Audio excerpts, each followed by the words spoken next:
I'm going to do the English, actually, but this is Derech Hashem, The Way of God, by the Ramchal. My problem with the Ramchal is, why do I not read from him? He's awesome. Israel and the Nations.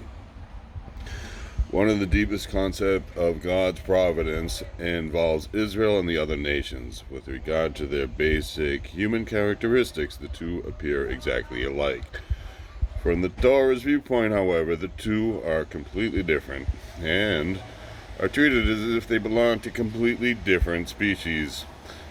We will now delve into this concept, explaining in which way the two are alike, as well as in which way they are different.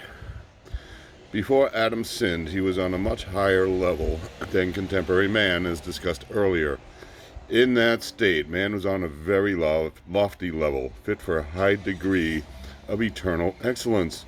If he had not sinned, man would have simply been able to elevate and perfect himself step by step. He would have then given birth to future generations while still in that state of excellence.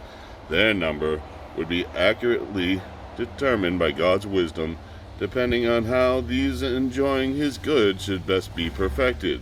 All these future generations would have then shared this good with Adam.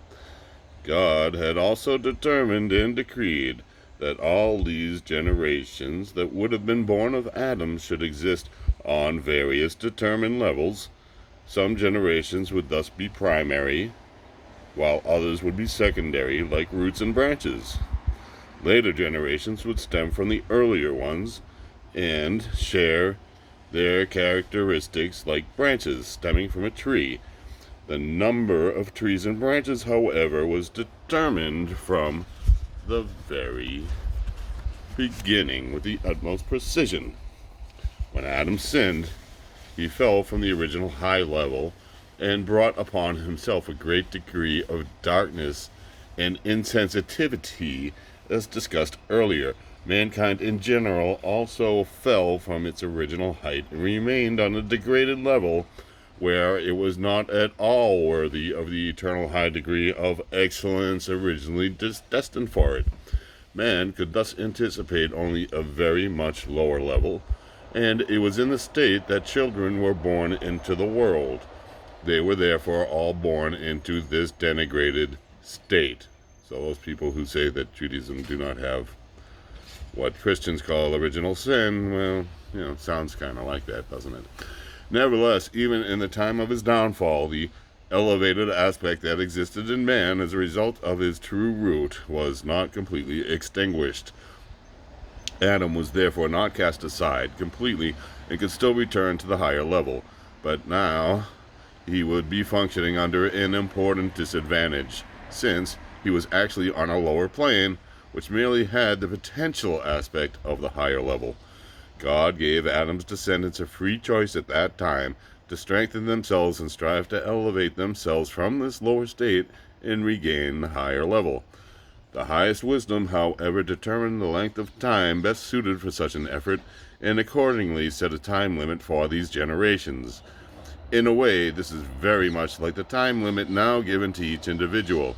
Each individual has a limited lifetime, and it is during this period of time that he must attain both perfection and his level in the community of the future world, as discussed earlier. The reason is both these cases is that everything that involves effort must be limited in time. The highest wisdom deemed it fitting that this effort be divided into a period for the roots and another for the branches. The original effort would thus be that of the roots, while that would come later would involve the branches. The human race initially had a chance to permanently regain its original state and rectify the spiritual damage that had been done.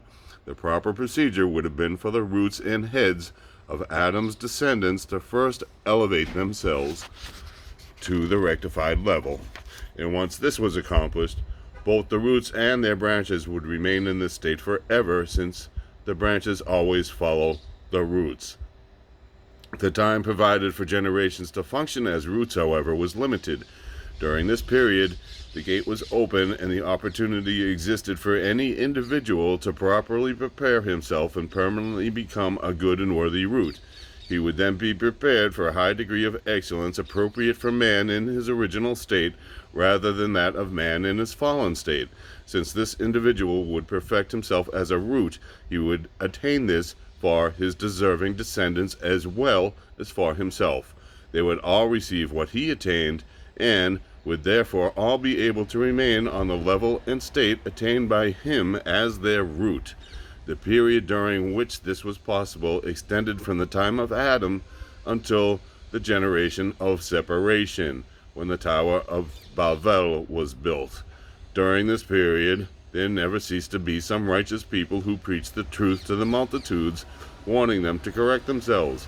These included such individuals as Hanoch, Methuselah, Shem, and Eber. Man's measure was filled, however, in the generation of separation. God's attribute of justice then decreed that the time when men could be considered roots should come to a close. Until this time, things could become a permanent part of these roots depending on what had transpired previously. With the generation of separation, this period came to a close. God then scrutinized all mankind, perceiving the levels that should be made permanent in that generation's members according to their deeds. These things then became a permanent part of their nature and their aspect as roots. It was thus decreed that they should bear future generations, all possessing the qualities that were deemed appropriate for their root ancestor. The descendants of each of these individuals was thus divided into permanent groupings, each with its own characteristics and limitations. They were destined to father future generations who would inherit these characteristics, just as members of any particular species inherit the characteristics of their forebears. According to the highest judgment, it turned out that none of them deserved to rise above the degraded level to which Adam and his children had fallen as a result of their sin. Not a single one had risen above it all. There was, however, one exception, and that was Abraham. He had succeeded in elevating himself, and the result of his deeds was chosen by God. Abraham was therefore permanently made into a superior, excellent tree, conforming to man's highest level.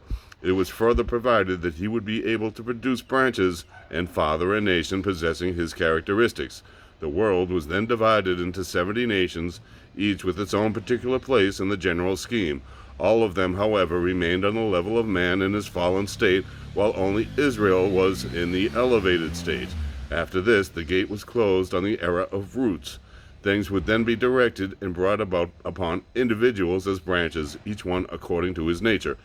Even though it may seem that man was originally the same as he is now, there was actually a great difference. Before the generation of separation, man existed in the age of roots, and was dealt with accordingly. When this period ended, things were judged and made permanent, and a new age began. This is the age of branches, which still exists. Can't wait to finish this, but I have to go.